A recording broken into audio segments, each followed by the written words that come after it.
people. And we are now live in our Hangout on Air for this week with a topic to start with. We can always switch, but to start with, talking about completely redesigning schools.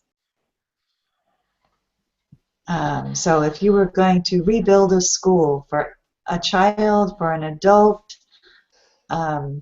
anyone,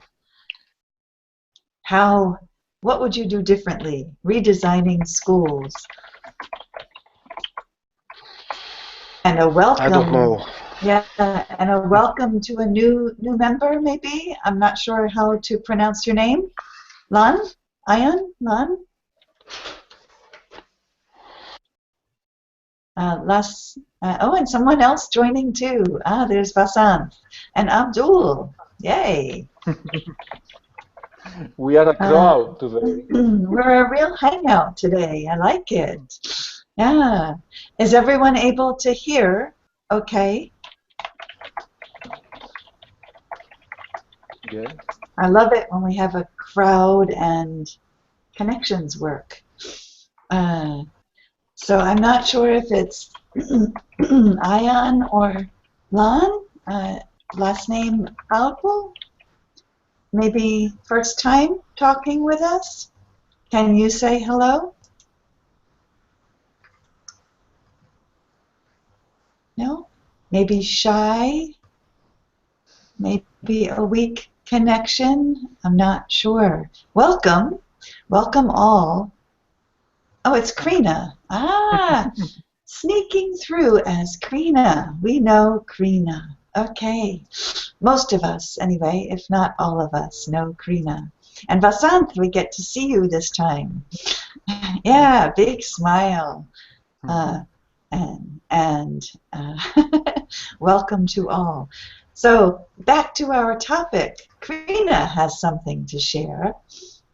Are you not able to talk, Krina?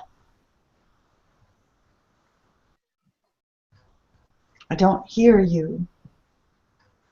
And I know on your other computers sometimes you have trouble with the mic. Okay, so maybe you'll figure out a way for us to hear you. Yeah, go ahead.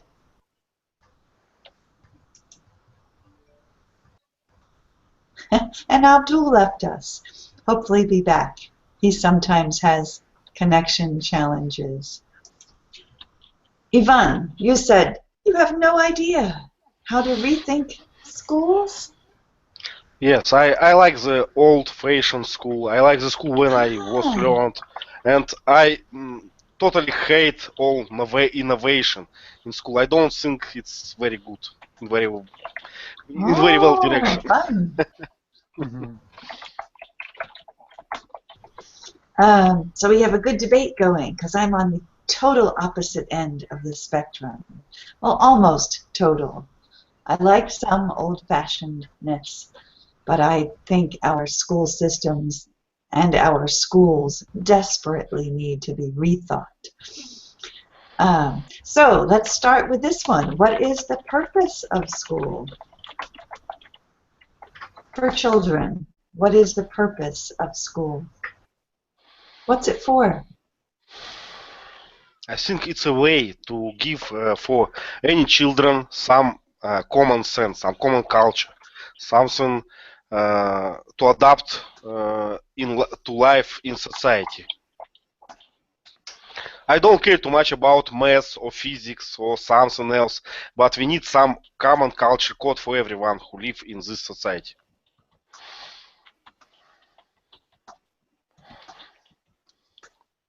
So often the words civil or civic come into this type of thinking. What are some other answers to the question, what is the purpose of school anyway? What's it for? Yes, Gerard. To educate our children to get some knowledge that will help them to thrive during their lifespan.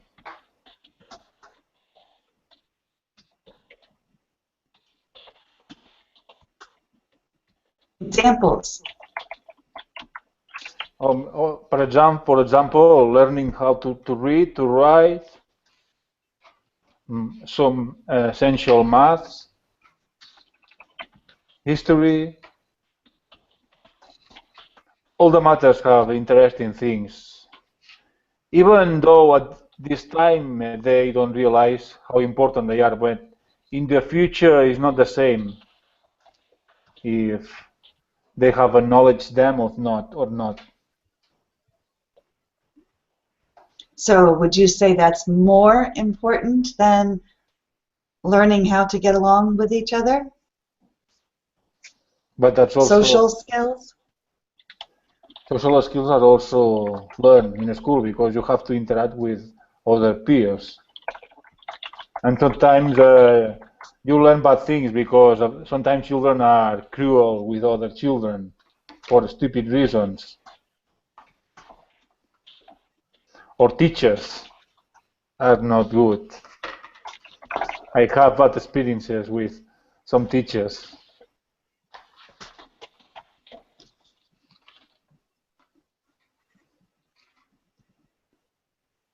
Abdul, you're back. Are you able to hear us okay? Do you want to say hello and say something? Oh, his mic is off. Why is Abdul muted?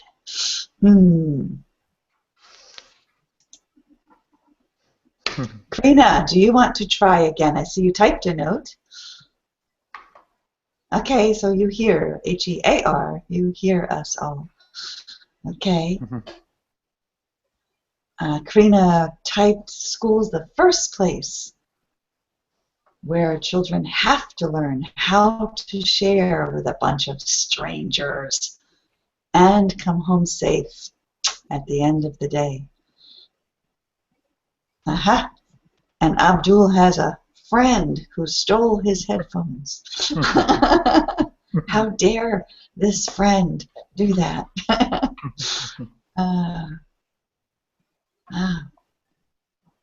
So do you agree with or disagree with anything you've heard?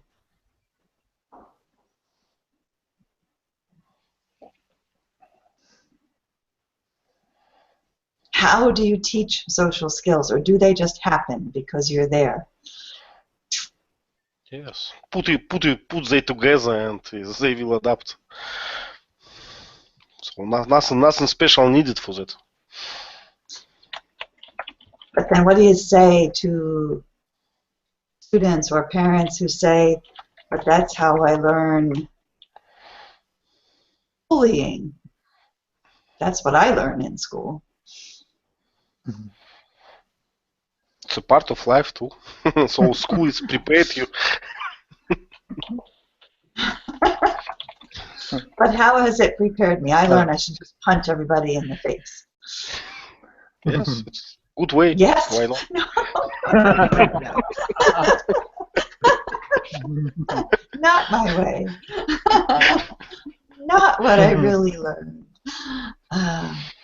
I have read a lot of literature about how to grow the children, and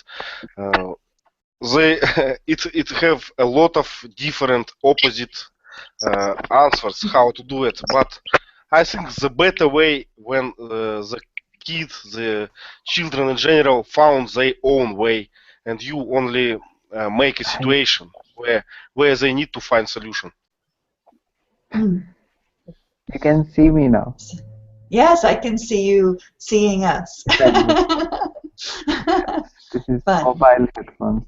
Earphones. Fun. So there's Abdul. So you learn bad words. Yes, I learned bad words in school. Oh, that's kind of a fun picture.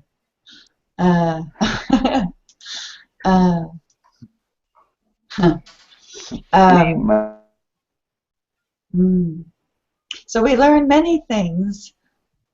Do we learn much in the actual classroom? Did you? I was a good student, so I got a lot of things from from classes.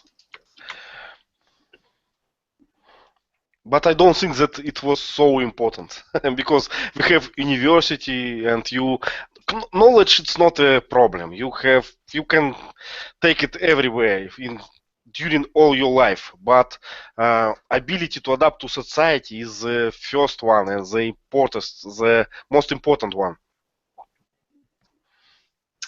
Most important one. And do we learn that? Do we learn that from teachers?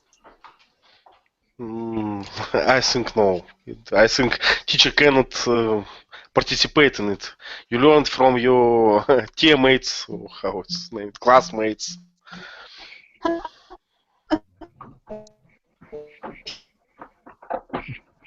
Think what's going on.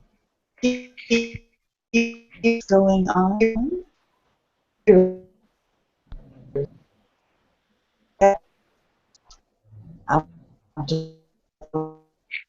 It's a lot of echo. Why echo? From uh-oh. Sound getting worse? Uh-oh. Like that.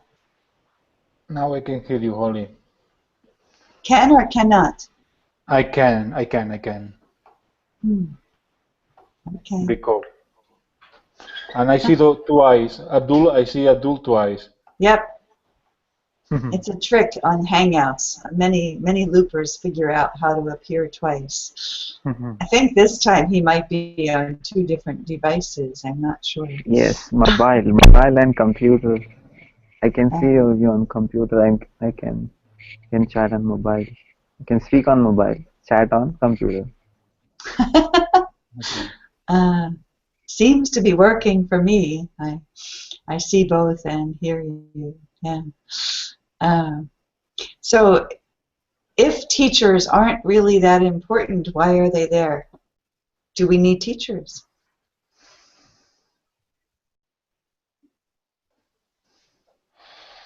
Or do we just need babysitters?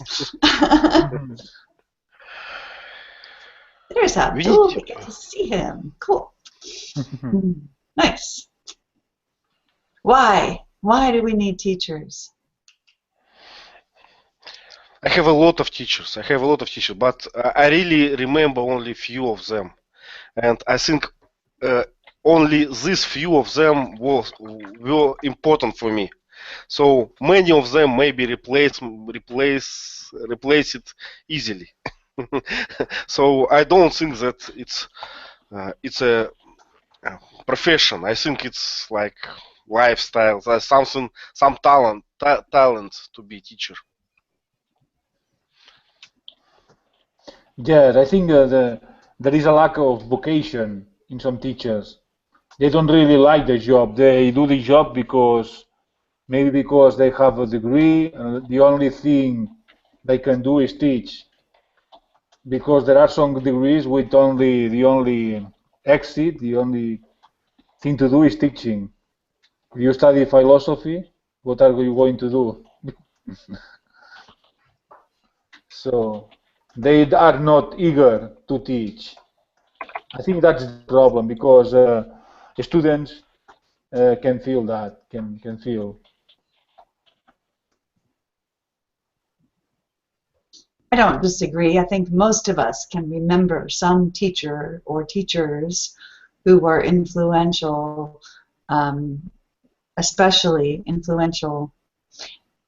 Those that I remember, I don't remember them for the English, math, history that I learned. I remember them for the personal connection and the life skill lessons I learned.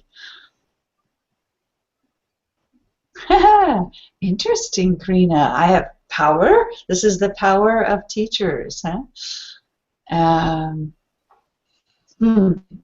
Interesting. To understand what society expects.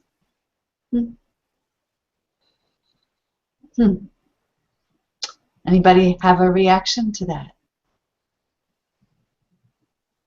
Teachers are in charge to help us understand what society expects from youth, from youngsters. Yes, it's close to truth. It must be close because teachers give us grades and they give a feedback about how children do back or not, bad or good. I mean,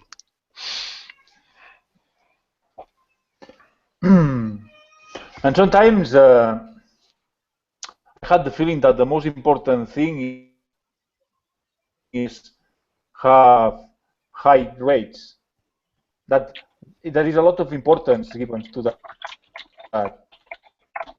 And having high grades in your during your while you are learning, I don't know, this period where you are learning, high school, college, is not a guarantee of successing or Being succeed, successful. Being, yeah, of succeeding or of being succeeding, successful. or having earning a lot of money.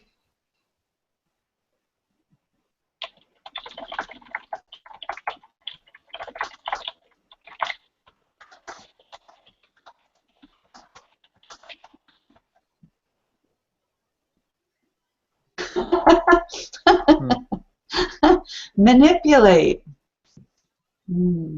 This is maybe what I learned most in school, is how to manipulate to get what I think is right for me or what I want.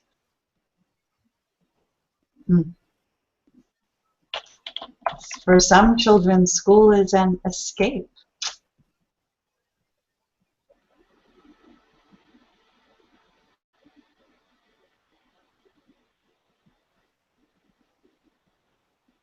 The thinker. What does the thinker have to say, Ivan?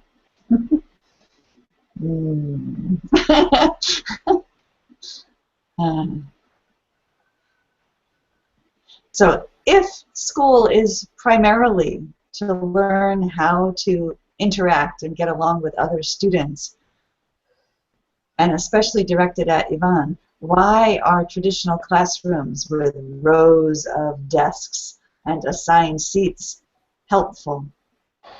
Why or how is that helpful? because of discipline, because I don't like the modern trend when everyone allow everything, and um, I think it's bad. I think uh, as people, as children, we need a borders. We have we we really have to have borders, and it's good when you see that in school.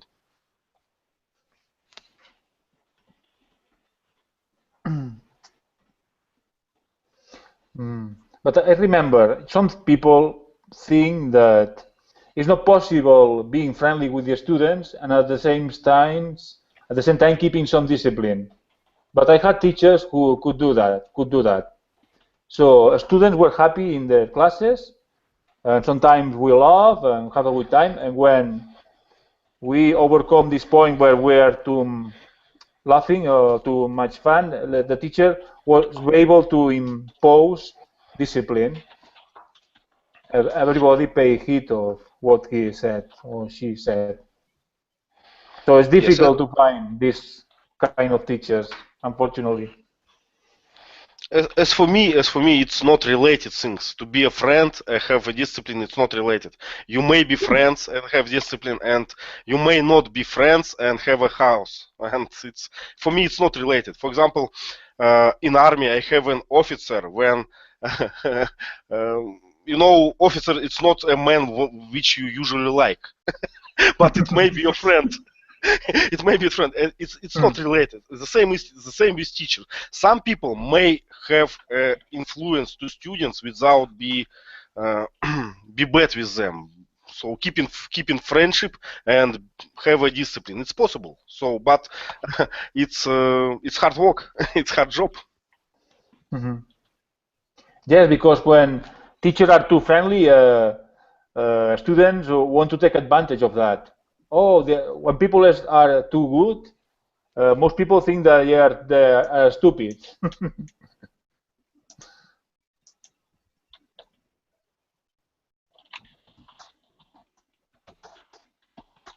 For example, if we're talking about teacher, sometimes I think that father is a teacher, for example, for his sons. But of course, father must be friend of the sons. But in same time, they need discipline. So we always have controversial things to maintain.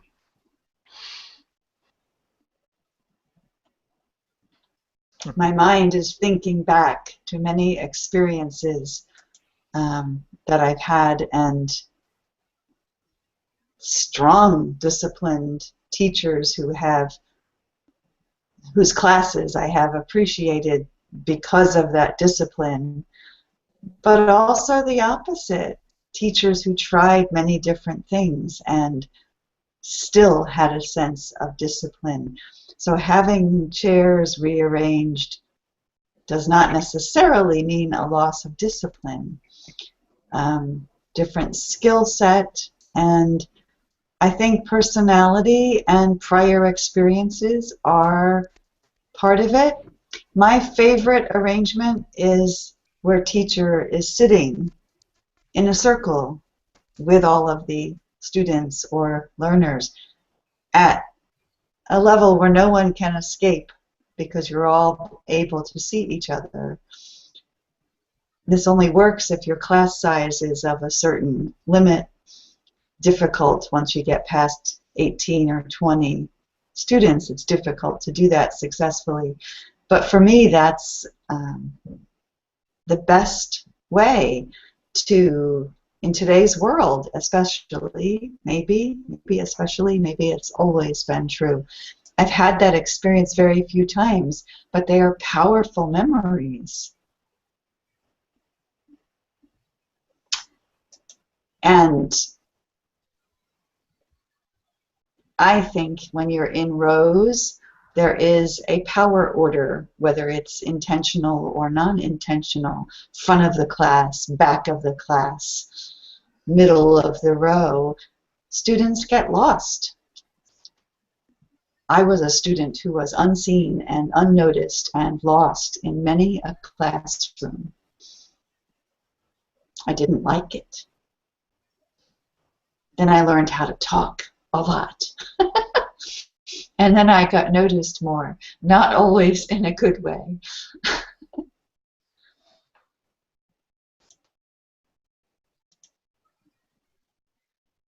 I hate classrooms with rows of disciplined, locked in place chairs.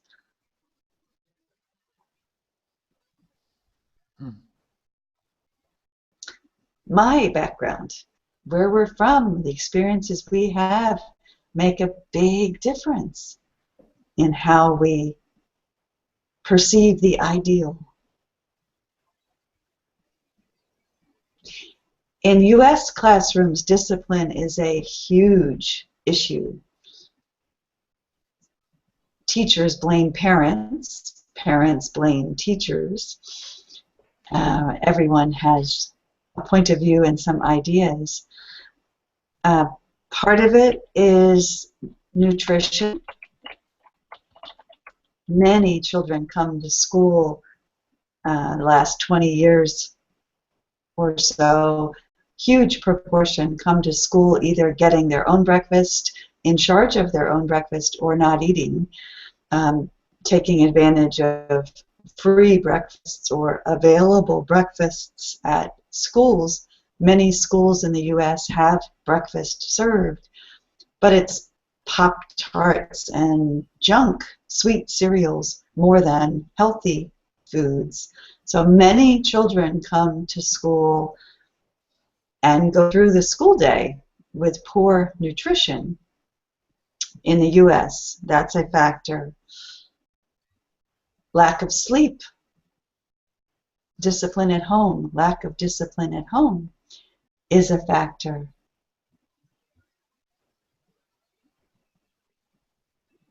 "40 to 45 students in a classroom. Does class size matter?" Another big debate in the US. Does it matter what size a class is? Yes. I think 40 students are too many students. We are in Spain also we were more than 30 students per class. At one year I was in a class of 20. It was something experimental, and it was better because in a smaller class you cannot be easily distracted in the same rate than in a big class, and the teacher can control better the students. Oh, that's good. 20 students. Yes, in middle school, that's excellent. Mhm. My But opinion. Yeah. in the university, in the high school, in Russia, there are a lot of students, like hundreds of students in the university. So it's only in the middle school we have decent classes.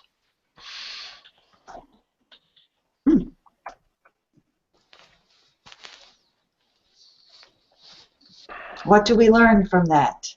That we only matter when we're young? Then we don't matter. We're just meat in a meat factory? I think that in middle school it's good to have a not so big uh, classmates because it's all about relationship. You getting friends, you getting enemies, you you living your life, and it's good. You see the same people each day. So most of my friends from the middle school still visiting me. So we still in touch. So it's good, I think. One question, Ivan. What do you mean with high school? Do you mean college? In Russia we have it's different, but yes, something like college, Okay. university, and so on. Okay. Because here, high school is what you is during our adolescence, our teenagerhood. I don't know how compare it exactly, but middle school it's something like 16 and less, and 16 Okay. years old and less, and all other is high school. Mhm. I'm not sure if my last question is understood, but I'm reminded of how surprised I was when I first learned this. So I'm curious for each of you.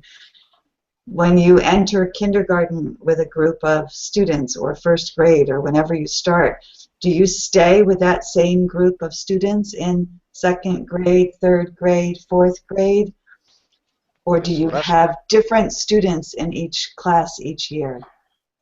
in middle school in Russia you always have the same group.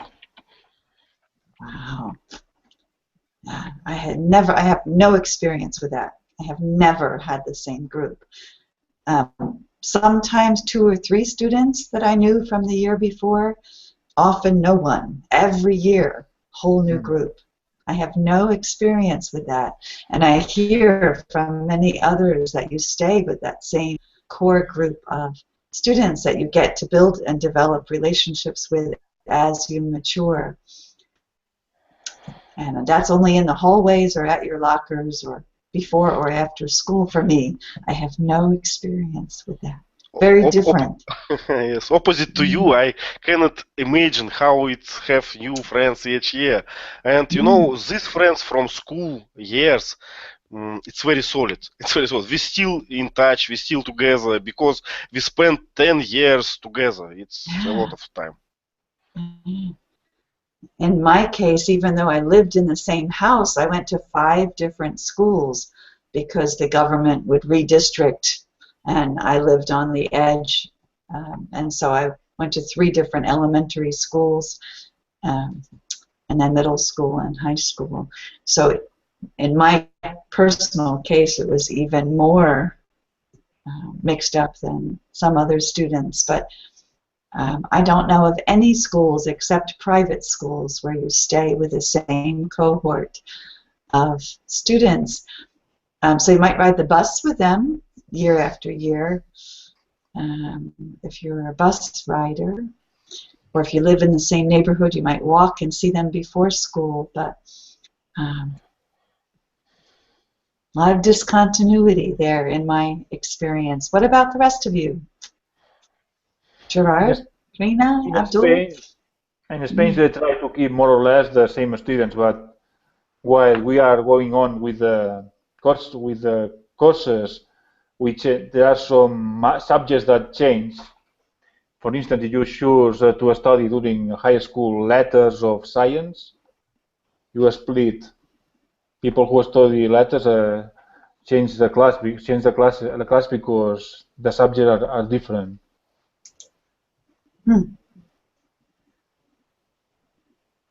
And Abdul, if you're able to hear us, what about for you? Yes, I can hear you.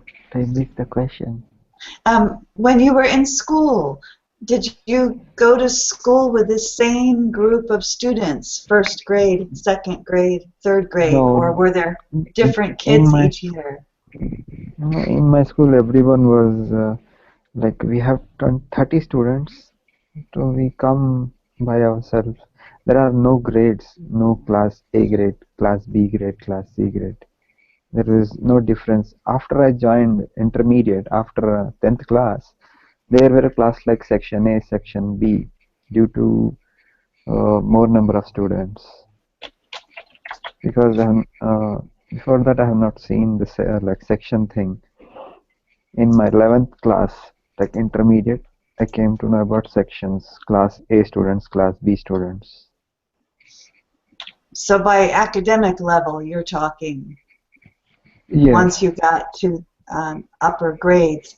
But what I'm saying is like Holly Gerard, Yvonne Krina, first grade, Holly Gerard, Yvonne Krina, second grade. Did you have the same students year to year when you were young? Or did you meet? Yeah, same students up Yeah, to 10 see, years. and I did not. I did not, ever, never. I have no From idea my what it's like. LKG to 10th class, same students, same friends. And I can imagine that that's fast friendship that stays with you. And Yeah. Krina, you had the same group also. So I'm guessing the U.S. is different. Anyone know what it's like in Britain? I don't know if it's the same there or not. Yeah, that just a year or two ago discovered that huge difference. And I think it is a huge difference in life experience and what you learn and the way you learn social skills when you're faced with having to start all over again every year. Yeah. Sometimes it's hard because to have a long relationships, sometimes it's harder than have a new people each day. You need to maintain it. You need to have some special skills for that. Vasant is trying again. Welcome back, Vasant. Sorry to interrupt your conversation. I just had a power failure here, so I had to wait for Power come back. failure. Okay, we're glad that you're back. So Yeah, we're still talking about school experiences and pros and cons of class size and same students or different groups of students each year.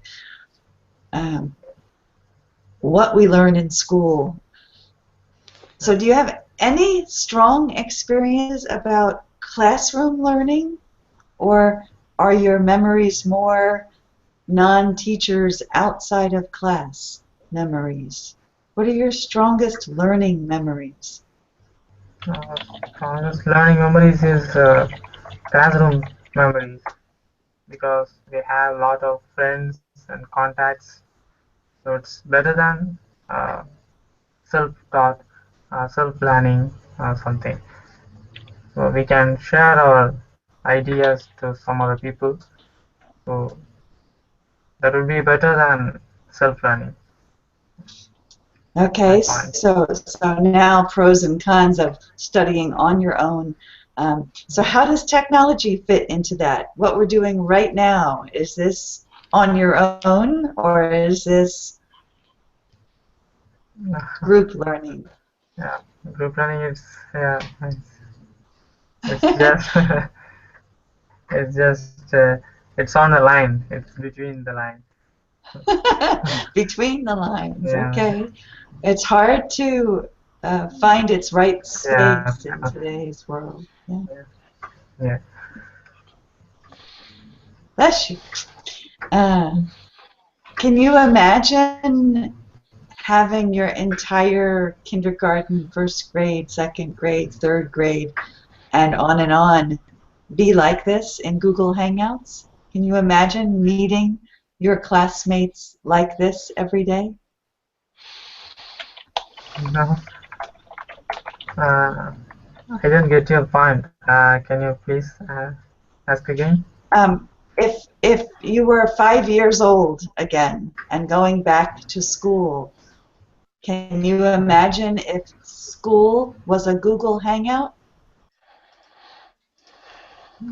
If you Not came exactly. to, can you imagine? Do you think a child can learn No, if their that's classroom really is difficult. a hangout?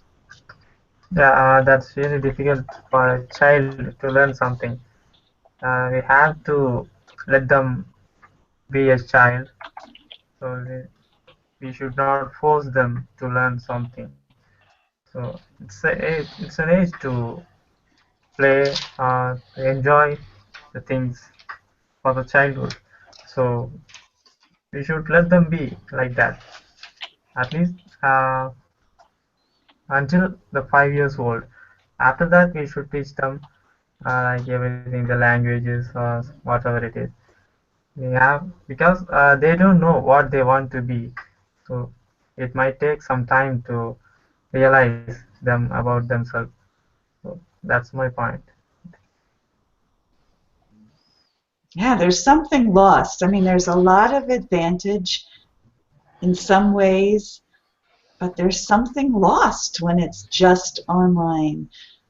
Uh, But we can try to find what we lost in other sections, in sports sections somewhere else. Uh, what about Krina's comment? I miss your voice, Krina. The main disadvantage of having the same colleagues from first to eighth grade is that you know the good, the bad, the ugly about everybody. It's harder to fall in love and marry a former classmate when you've had fights and spit on each other over the years. If you know all of those nasty, what you used to be about someone. So we have both comments, both strong, lifelong relationships, but not spousal relationships from those that we spent lots of time with. I'm still friends with um, several people I met in middle school. Uh, no one from elementary school.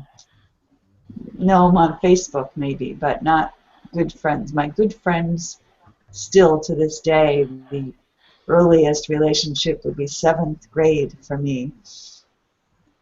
Um,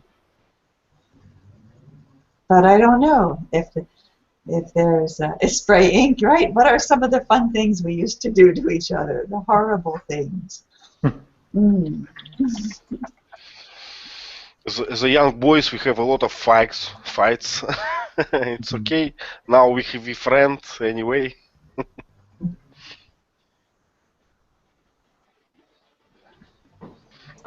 So you fought, and when you say fight, what do you mean by fight? Yes, it's fist fight. It's everything. Boys are boys. My favorite.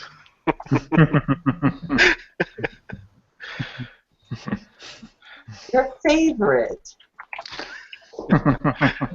My favorite quotes is "boys are boys." So we have everything. We have fist fights. We have, some strange things. We have a battle about girls and so on. But it's just a life. It's just good way. We like to remember it. We like to recall it now when we meet each other. Really? You still Yes. talk about some of those memories. I wonder how gender related that is, or culturally regionally. I wonder. Yeah, the I don't. nasty things. I don't think that it's culture related or something. I think take two young boys in one room for years and you will have the same.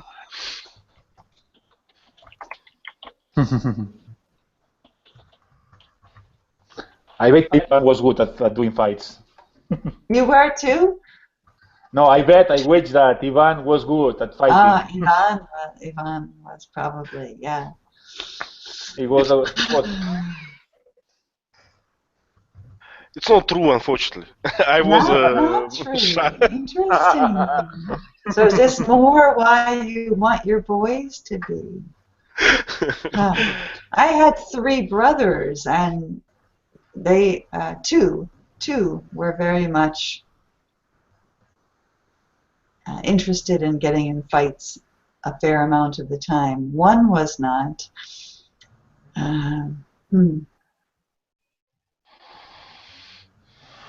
I was a big boy, Spitballs, so wedgies. I was a big boy, and no one likes to have a fight with me. That's why I was unexperienced.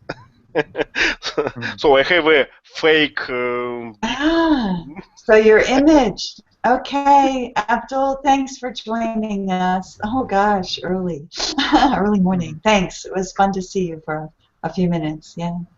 Bye. Fist fight proves your manhood and courage to the girls. Sigh. My dad proved his whatever you want to call it by eating worms in front of girls.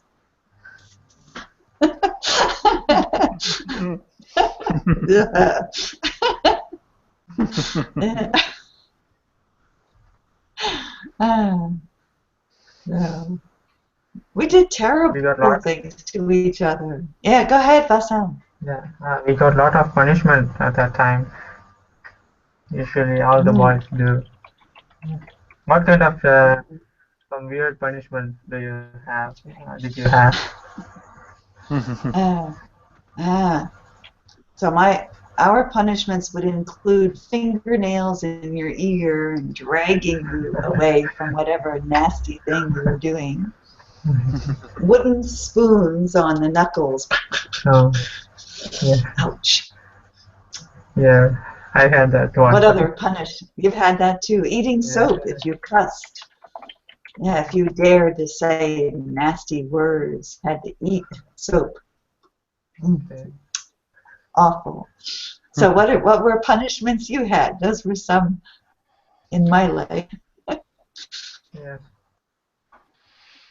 I can't remember any punishment. You were a good boy. You were a good boy. No punishments. Gerard too. He's not remembering punishments. Yeah, no, I remember because I had a horrible teacher during my primary school, and she hit everybody for meaningful things. And meaningless things. Meaningless things. And people, when you had to go to her to correct your exercises, and people, she raised her arm, and people say, put their arms over their heads to cover. Oh. Yeah, she was awful. She liked to embarrass you. Impossible to imagine teachers who hit everyone? Didn't happen in your experience? It looks strange, sounds strange. I can't imagine it. Wow, So the the most terrible thing what teacher can do it's it's invite your fathers to talk. That's all. And it's work of your father and your parents to make some punishment for you. So teacher just inform your parents that you may make something bad. So your father will take care of everything after that. Whatever the punishment he would take. Now that's how that was punishment that terrified kids for many years in the U.S. But Now the parents sometimes yell at the principal. They are part of the problem. You made me lose time from work to come in here and talk to you. It's your fault. Your teacher should know how to take care of my child. Don't waste my time and call me into here. And we get the attitude from parents quite often in today's world. So that punishment doesn't work as much anymore. It's more a punishment for the parents than for the child. And sometimes the child gets punished worse at home for the wrong reasons. So in the US, we do have, I believe, a much stronger proportion of children who are not learning social skills at home or are learning poor social skills at home.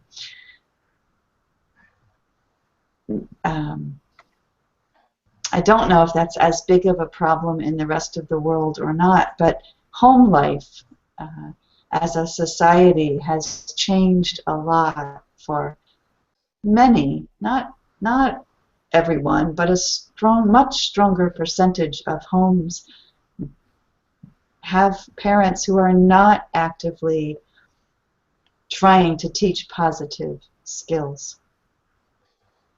And that makes a difference in school.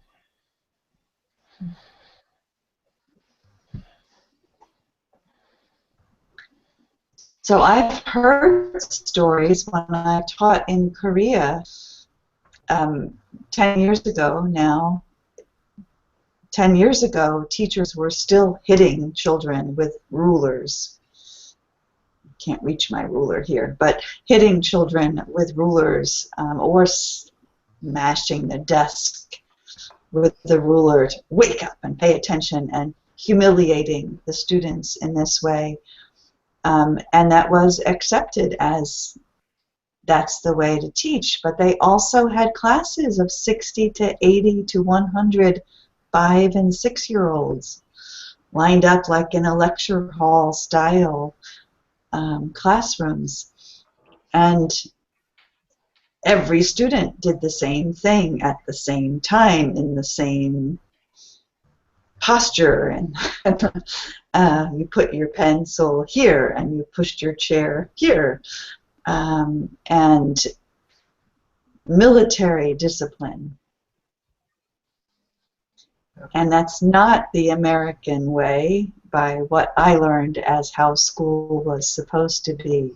So our experiences might vary in dramatic ways that we may not be fully aware of. So, Ivan, if your son's teachers were to call you in for a conference, would that mean trouble for your son, or would it maybe be a good thing? Would it be punishment most of the time? I don't know exactly, but because my boys are small, my boys are small, and all what I listen is just pleasant things. So for me, they just not how to say enough boys enough. So I'm pretty sure that at some point they will start to make bad things, but they just not started yet. So you're not holding out hope for it to last, right? Why does that change for most of us? When does that change? What makes us turn from good little yes teacher to spitballs? What happens?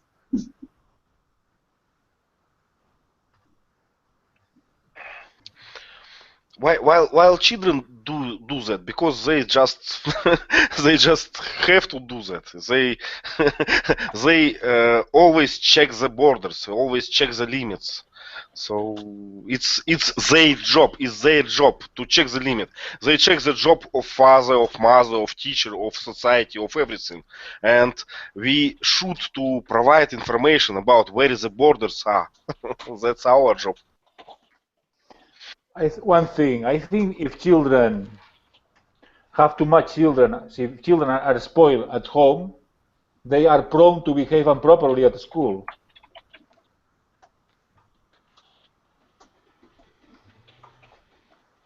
So we shouldn't blame only teachers or the school teacher, school teaching system. We also should blame parents.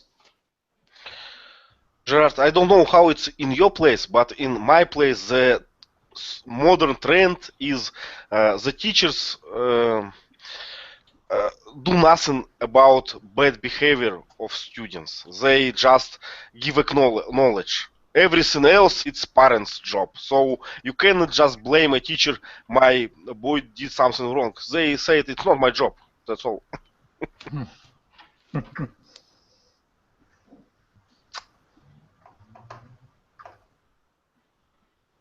Yes. He's remembering. He's trying to train us. Yeah.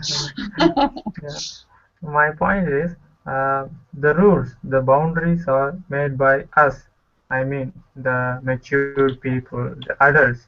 So kids don't have to be like that. So they just pushing boundaries.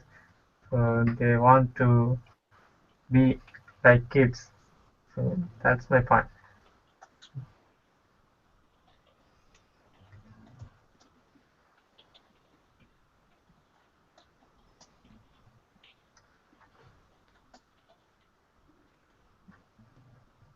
It's a good question about who should set the boundaries. I don't know.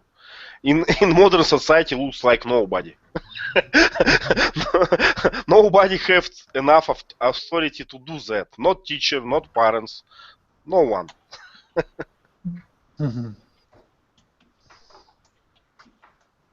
But my personal point is that it's my work. I don't blame the teacher if my sons do something bad. It's my work to to adjust the behavior, to make the boundaries, and so on. And one other question: who teaches parents how to educate their children? It's very hard question because if you if you start to have teachers for parents, it's never will stop because we need teacher for grandparents and so on. So it's recursions. Same question, but back a generation. Who do you think taught your parents how to be a parent? Their experience, I guess. The family of my parents, families of my parents was totally different from modern one. So the it was just another thing. The eldest have a big authority for them. So it's current families are very weak. Depends to older one. I think it has changed or has been changing since my parents, since 60 years ago when I was a baby. I think it has been changing since then. My parents were strongly influenced by the book that was like the Bible of child rearing. And from the pediatrician, the doctor they took us to. They were strong influences in how my parents changed their behavior different from how their parents had raised them. Now we have our smartphones and new information every minute. We can believe anything we want to believe. Pediatricians don't usually dare to try and tell you how to discipline or teach your child social skills. Social media does, sitcoms and news to some extent does. We get that knowledge from many places now, and there is no firm barrier that's the same at home and at school and at church and at mosque and wherever. There are many definitions and rules, and changes from classroom to classroom. How strongly a teacher has control of a classroom changes that. How a parent learns changes by what their coworker or boss says, what they saw on TV last night, the movie they watched, the website they're looking at. It's a different world of boundaries. And in the United States, dramatic change in the makeup, the demographics of a school. When I was in school, in my elementary school, we had a strong percentage of Black or African American students, quite a few Italians, where I grew up in New Jersey, and those were the ethnic groups. In most schools in the U.S. today, there are 30 or 40 different first languages spoken. Huge change from my classroom experience. I can remember when we had a visiting student from China one year, and it was, ooh, all excitement because we saw someone different. But every classroom has lots of different today. It's a very different experience, and hugely different boundaries at home from family to family. And that filters over into what they learn at school. And when there's a big clash, it creates big problems, sometimes lifelong, I think, or pushes children to leave one or the other strongly behind and follow a set group and stop listening to anyone else.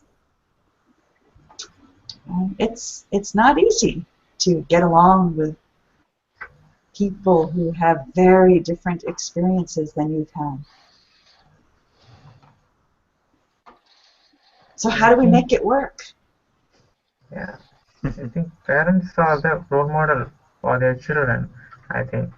So children learns everything from their parents that reflects to their school life also. So parents should, whatever the parents do in a negative way or a positive way, that reflects in their children's life. If they do negative things, that reflects in their children in negative way. So if they, whatever it is, parents are the role models for their children.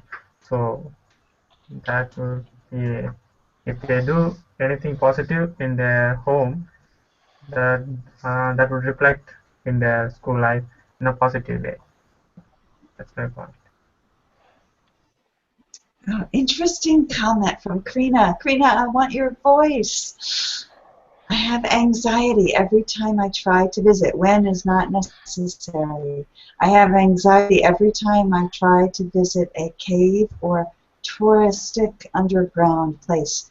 Touristic, not a word I would use. A cave or touristy, tourist destination, underground tourist destination. Touristic, not used much in my experience. Interesting. So a different type of background trauma, anxiety or trauma. So that's an unknown, I'm guessing, for you, or maybe an earlier experience, negative experience. Oh, that was awesome, that salt mine. Ah, fantastic. I think that Krina told us about the motivation. For example, my father works hard and have a hard job, and he everything told me study math, and you you will not you will not work as hard as me, and it worked. It's working, so it's the same. Right. Right, can be a strong influence for sure. So when that clashes, as it often does when you get to a new environment, teacher says you have to do that. You have to go in that cave, Krina, whether you want to or not. look above. Look above. She wrote that without good grades, she must work in the mines. I think Right, it's about right, it. right. So what we're taught connects in ways that may not be what our parents or teachers really meant for us to learn, but what we learn from it is a lifelong anxiety. Threats. I think the best thing sorry if I go through Mm-hmm. some steps, but I think the best thing in school education, in education in general, that the children will adapt to everything, and it's work. I have seen a huge amount of quotes, since ancient Greeks to modern time, when each time the people say the new generation is worse than we and so on, but it Yeah. still works, and the children adapt, and I It's think been said before, yeah. Yeah. It will probably be said again, yeah. Uh, I Back remember in a my teacher Lee day, post about that, saying that whose post? teacher Lee said that there is no discipline, and I thought that is said for all people talking about younger generations. Every year, always is something Uh, recurrent. uh, yeah, but we are creating a very different world, I think, now. Um, Mhm. and there's not time to reflect, to be a kid. Kids don't have time to be a kid in too many places, it feels like here. Sorry, Ivan, go ahead. I just want to say that the world is changed dramatically. If before we need few centuries to change the world. Now it's happened in 10 years. That's why our children so different from us. That's why the school education so different. That's why everything changes so fast. But it's just adaptation to world change. So we'll figure it out, huh? Mhm. Or our kids will. But there's a threat, Krina. There's an incentive, maybe threat or incentive, depending on your point of view. If you don't pass the university test, the army is your choice. Many countries' army is mandated whether or not you pass the test. You have to serve In my place, it so was the many same. years. In my voice, it was the same. It was a good motivation to to pass the exams and go to Mm. university instead to go the army. It's totally different place. Huh. What message does that tell us? That the army is not worthwhile? Honestly, you're right. It's not Yeah. worth. It's a waste of time. Right? And yet look what our armies are responsible for. Yeah, we teach in ways we don't fully acknowledge, I think. Mhm. Yeah. South Koreans still have to serve also. It terrifies me. I'm very grateful that my daughter's 30 years old, and that I'm no longer under this pressure. But women now can go to the front lines. I would not have wanted that pressure when I was in high school. Um, and I have strange feelings about it because I didn't adjust to that world. I'm still trying to. So it's interesting to think that whatever is thrown at us as a group, we tend to adapt one way or another. Right now, we seem to have a gap between workplace, school, parents, and students in adjusting in a way that works. However, there's a lot of mismatch, a lot of fun things happening, but a lot of challenge. And Krina, we didn't get to hear you, and we didn't get to talk about that awesome photo you shared of the open air education. and redesigning physical classroom space. So we might revisit that another time. But it's been over an hour. So anyone have last comments they want to be sure are heard? I'm very sad that I missed the book class today, but I will catch you up next time. Yeah, it was an excellent class. I'll be posting a nice thorough recap. Lots for you to comment on. And you're welcome to talk to each other between classes too. Yeah. Okay, anybody else? Last comments? No. Last chance? No. Thank you. All very right. much. Bye, everyone. Thank you. Bye-bye. Bye-bye. Have a nice weekend. I'm going to copy the chat and then I'll close it out. Bye-bye. Bye-bye.